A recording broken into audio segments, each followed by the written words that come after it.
46 साल बाद योगी का भौकाल, 46 साल बाद संबल में दिखा चमत्कार, 46 साल बाद मंदिर के बंद कपाट खुले, 46 साल बाद 400 साल पुराने मंदिर में हुई पूजा, 46 साल बाद सुनाई गई हरिहर मंदिर की गाथा, 46 साल बाद मंदिर का आंखों देखी चमत्कार, वो भी सिर्फ धर्म ज्ञान पर।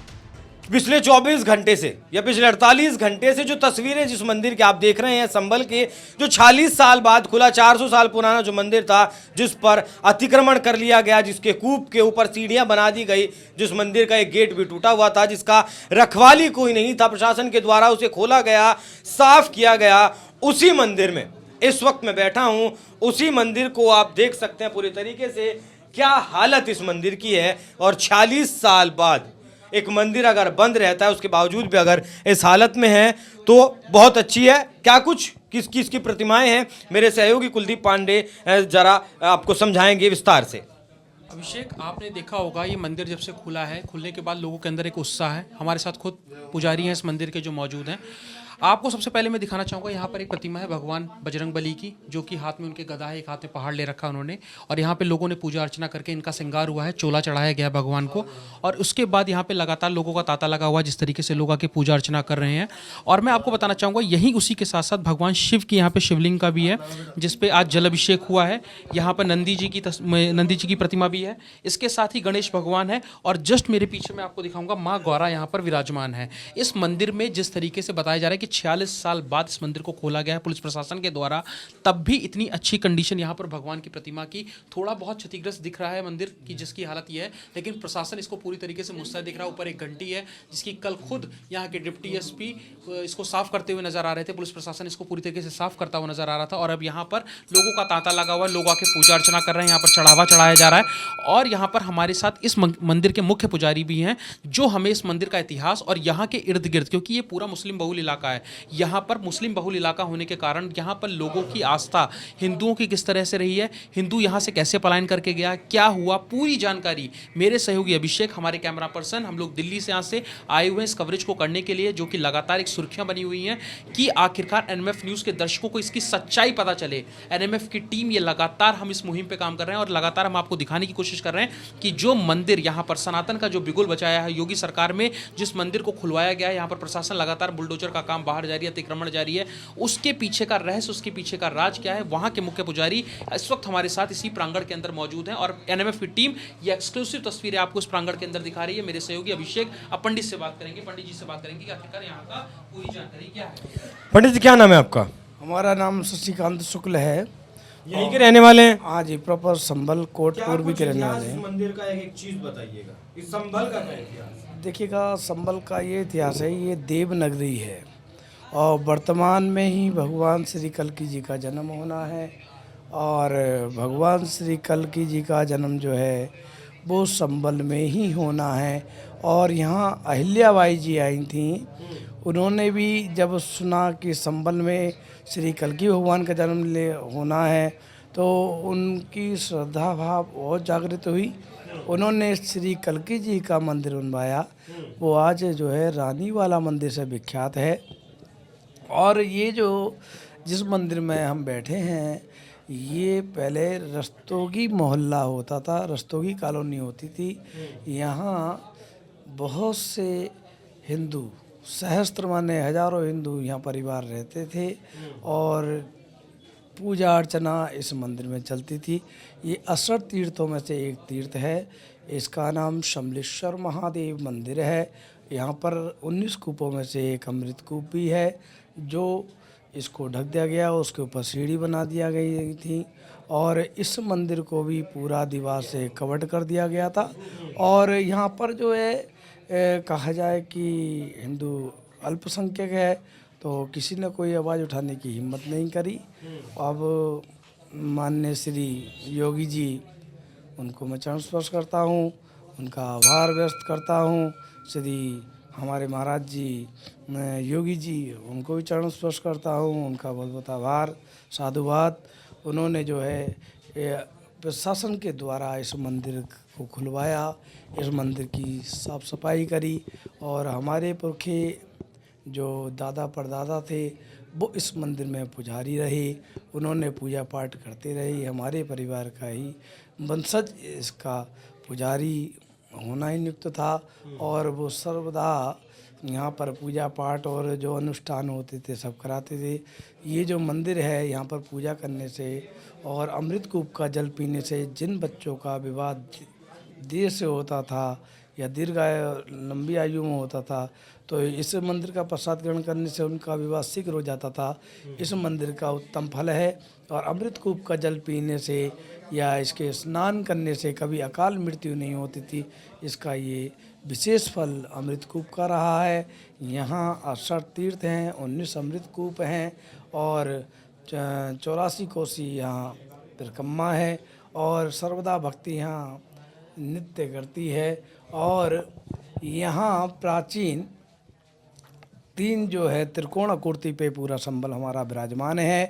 पहले जो हैं चंद्रेश्वर महादेव, चंदान गांव में चंद्रेश्वर महादेव का मंदिर है, जिस मंदिर के अंदर जो है बहुत सा कहा गया था कि सोना चांदी आदि गड़ा हुआ है।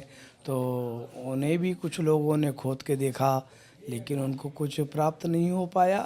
तो बड़ा दुख का विषय है कि मंदिर को खोद के देखना या उसके खंडित करना ये एक अपमानितजनक बात होती है। तीर्थों में से कितने तीर्थ ऐसे हैं जिनमें हिंदू पूजा पाठ कर रहे हैं, कितने तीर्थ ऐसे हैं जिन पर अतिक्रमण है? देखिएगा 68 तीर्थों में देखा जाए तो बहुत से 10-12 स्थानों पर ही हिंदू पूजा कर रहे हैं, बाकी जो है सब पर अतिक्रमण है और कहा जाए कि सब पर कब्जा हो चुका है। और कलयुग में हमारे विष्णु जो पुराण है उसमें लिखा हुआ है कि मोहल्ला कोट में विष्णु यश शर्मा, विष्णु यश का मतलब यह है कि जिन्हें भगवान विष्णु का यश प्राप्त होगा वो निर्धन ब्राह्मण होंगे और घर घर भिक्षा मांगेंगे, जिससे उनका अपमान होगा, उनको मारा जाएगा, पीटा जाएगा, घसीटा जाएगा, अपमानित करा जाएगा। ये हमारे विष्णु पुराण में लिखा हुआ है। 18 पुराण हैं, उसमें जो विष्णु पुराण है उसमें संबल महत्व का लिखा गया है। और ये संबल हमारा और भगवान काशी विश्वनाथ की नगरी वाराणसी ये पृथ्वी से भी पहले के बसाए हुए हैं, ऐसा हमारे संबल महत्व पुस्तक में लिखा हुआ है। और 68 तीर्थों में जो है अनेक कहा जाए तो व्याधाओं का निवारण है। यहाँ पर इतने अच्छे तीर्थ हैं कि यहाँ कैंसर तक का इलाज इन तीर्थों से संपन्न पहले लोग करते थे। पीलिया का इलाज यहाँ से संपन्न होता था, कुष्ठ रोग हो जाता था उसका इलाज यहाँ होता था, तीर्थ के स्नान मात्र से कुष्ठ रोग खत्म हो जाता था। मतलब अलग अलग जो तीर्थ हैं, अलग अलग जो कूप हैं, उनकी अलग अलग उपयोगिताएं हैं, अलग अलग उनके बारे में मान्यताएं हैं। जामा मस्जिद जो है उसके बारे में भी कुछ बता रहे थे आप हमें। देखिएगा जामा मस्जिद जो है हमारे प्राचीन ग्रंथों में लिखा हुआ है कि ये हरिहर मंदिर है।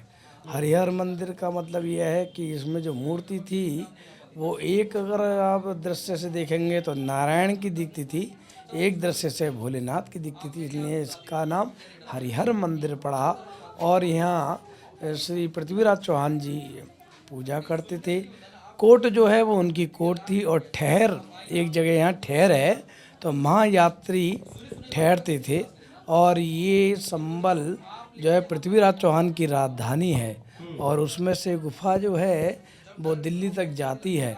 एक यहाँ तोता मैना की कब्र, बाबरी का कुआं भी है, बाबरी का कुआं से होती हुई वो दिल्ली तक गुफा प्राचीन समय में जाती थी। जिससे बाबरी का कुआं, बाबरी का ये बाबरी नाम कैसे पड़ा? बाबरी नाम ऐसा पड़ा कि वो सुनते हैं कि जो उसमें लिखा हुआ है कि वो एक डकैत थे, उनका नाम बाबरी था और उन्होंने उसी कुएं में रहते थे। उसमें बड़े बड़े आले और बड़े बड़े उनके कमरे रूम बने हुए थे, तो उसमें उनकी पूरी जो है जितनी भी उनके संग साथी वहीं रहा करते थे। तो बाबरी का कुआं इसलिए विख्यात है। तोता मैना का एक जोड़ा था जो सर्वदा वहीं रहता था, तो जब वो उनका मृत्यु हुई उनकी तो वो एक तोता मैना की कब्र बना दी गई और उसमें अरबी भाषा में लिखा गया और जो उसको पढ़ लेगा, ये सुनने में आता है कि उनके नीचे भी खजाना स्थित है, वो खजाना उसको प्राप्त हो जाएगा। उससे ही वैसे यहाँ किलोमीटर चलते हैं, लेकिन संबल महत्व में ये बताया गया है कि इसमें धनुष चलते थे पहले। 3 धनुष दूर भूगंगा स्थित हैं, जहाँ ये रस्तोगी परिवार अपना जिनकी मृत्यु हो जाती है उस परिवार का संस्कार करते हैं, उस व्यक्ति का संस्कार करते हैं। और हरिहर मंदिर से होते ही भविष्य गंगा, भूगंगा को कहा जाता है भविष्य गंगा, जो भविष्य में उत्पन्न होंगी, जो बहेंगी, वो फिरोजपुर की नदी से मिलती हुई अपने गंगा का स्थान यहाँ हो जाएगा। यहाँ से वासुदेव जी रूट के चले गए थे, इसीलिए यहाँ अर्ध गया है। और यहाँ जब वासुदेव जी आ जाएंगे तो पूर्ण गया यहाँ स्थित होगी। जो भी गया जी श्राद्ध करते हैं वो पहले पिंड संबल में स्थापित करते हैं। 16 स्थान गया जी के लिए मुख्य बताए गए हैं, जिसमें हमारे संबल का जो स्थान है वो 12वां स्थान है। और कहा जाता है स्कंद पुराण में भी संबल का महत्व लिखा हुआ है। और ये संबल जो है देवनगरी है। और बहुत बहुत अपने प्रशासन का आभार, और मैं ऋणी हूँ कि उन्होंने अपने बड़े। तो कैसा लग रहा है आपको? लोग आ रहे हैं, दर्शन पूजन कर रहे हैं। बहुत हमारा इस समय जो मन है, शरीर है, बहुत ही कृत है। अच्छा, अभी आपने मुझे एक बात बताई, अभी आपने कहा कि आप ही के परिवार का कोई सदस्य इस मंदिर का पुजारी बनेगा। इससे पहले कौन उससे पहले भी आपके परिवार का कोई सदस्य पुजारी रहा होगा। फिर आप लोगों ने इस मंदिर को खोलने की कोशिश क्यों नहीं की? 40 साल बंद क्यों रहा? देखिएगा, अब क्या होता है कि खोलने में वाद विवाद का मतलब, हाँ, वाद विवाद का डर था। वाद विवाद होता, हाँ जी बिल्कुल, जान हर किसी को प्यारी होती है, पशु पक्षी को भी अपनी जान प्यारी होती है। तो उसमें अगर कुछ हो जाता तो उस समय तो कोई सुनवाई भी नहीं थी महाराज जी। तो हम ये कहते हैं कि बड़ा दुख का विषय रहा था उस समय। लेकिन अब योगी जी ने हम पर कृपा करी, हमें आशीर्वाद के तौर पर ये मंदिर प्रदान करा।